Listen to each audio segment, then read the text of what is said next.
حضرت عبداللہ ابن عباس رضی اللہ تعالیٰ عنہ سے مروی ایک روایت ہے، میں ایک دن حضور کے پیچھے بیٹھا ہوا تھا، سواری میں حضور کا ردیف تھا، تو حضور نے فرمایا اے بیٹے، اے لڑکے، میں تجھے کچھ کلمات سکھاتا ہوں، تو اللہ کے حقوق کا خیال رکھ تو وہ تیری حفاظت فرمائے گا۔ تو اللہ تعالیٰ جل شانہ کے احکام کی حفاظت کر، تو اسے اپنے سامنے پائے گا۔ اذا سألت فاسأل اللہ، جب سوال کرے تو اللہ سے ہی سوال کرے، اللہ سے مانگنے کا مزاج پیدا کر لیں کہ فرمایا تمہارے جوتے کا تسمہ بھی ٹوٹ جائے تو وہ بھی اللہ سے مانگو۔ ضرور بازار میں جاؤ دکاندار سے، لیکن حقیقی طلب اللہ سے ہونی چاہیے۔ بات بات پہ اللہ سے سوال کرو، بڑی سے بڑی چیز بھی اس سے مانگو، چھوٹی سے چھوٹی چیز بھی اسی سے طلب کرو۔ ہماری ساری ضرورتوں کا کفیل ہمارا رب، ہمارا مالک ہے۔ تو دوسری نصیحت یہ کی کہ جب تو استعانت طلب کرے، مدد طلب کرے تو اللہ سے ہی استعانت طلب کرے۔ وعلم، اور جان کہ اگر ساری امت، سارے لوگ، پوری قوم جمع ہو کے تمہیں فائدہ پہنچانے کی کوشش میں لگ جائیں تو تمہیں وہی فائدہ پہنچا سکتے ہیں جو تیرے لیے تیرے رب نے لکھا ہے۔ اور فرمایا وَإِنِ اجْتَمَعُوا عَلَىٰ أَن يَضُرُّوكَ بِشَيْءٍ، اور اگر تمہیں نقصان پہنچانے کے درپے ہو جائیں، لَمْ يَضُرُّوكَ إِلَّا بِشَيْءٍ قَدْ كَتَبَهُ اللَّهُ عَلَيْكَ، تو تجھے صرف وہی نقصان پہنچا سکتے ہیں جو اللہ نے تیرے لیے لکھا ہے۔ سارا زمانہ بھی مخالف ہو جائے، تیرا کچھ نہیں بگاڑ سکتا۔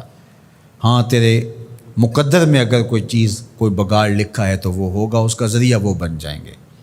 تو اس لیے پھر اسی سے مانگو، اسی سے طلب کرو۔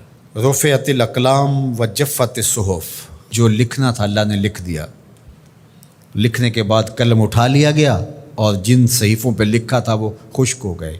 اب کتابیں بند ہیں، تو اس لیے اس نے تیرے لیے جو لکھا ہے وہ ہو کے رہے گا، تو خام خواہ لوگوں سے ڈرنے کی ضرورت نہیں ہے، اور تیرا فائدہ، تیرا نقصان اسی کے دستے قدرت میں ہے، تو اسی سے طلب کر، اسی سے مانگ۔ اور فرمایا تو اللہ تعالیٰ جل شانہ کو رخاء میں، خوشحالی میں یاد کر، یعرف کا فی الشدہ، وہ تجھے مشکل میں پہچانے گا۔ یعنی جو شخص خوشحالی کے دور میں اس کے پاس دولت ہے، صحت ہے، تو اللہ تعالیٰ کو فراموش نہیں کرتا، اللہ اس کی بدحالی کے زمانے میں اس کو فراموش نہیں کرتا۔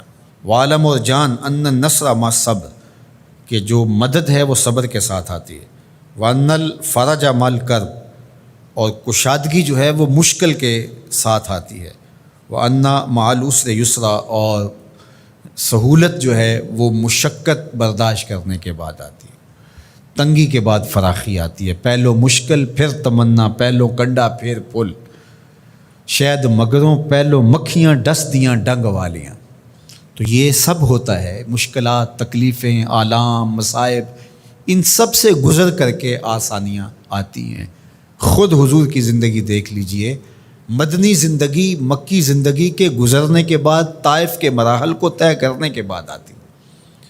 تو ہم ڈائریکٹ اگر چاہیں مکی زندگی کو اختیار کیے بغیر اور طائف کی مشکلات اور سنگلاخ راستوں سے گزرے بغیر مدنی برکتیں حاصل کرنا، تو وہ نہیں پا سکتے۔ تو یہ اللہ تعالیٰ نے ایک نظام رکھا ہوا ہے۔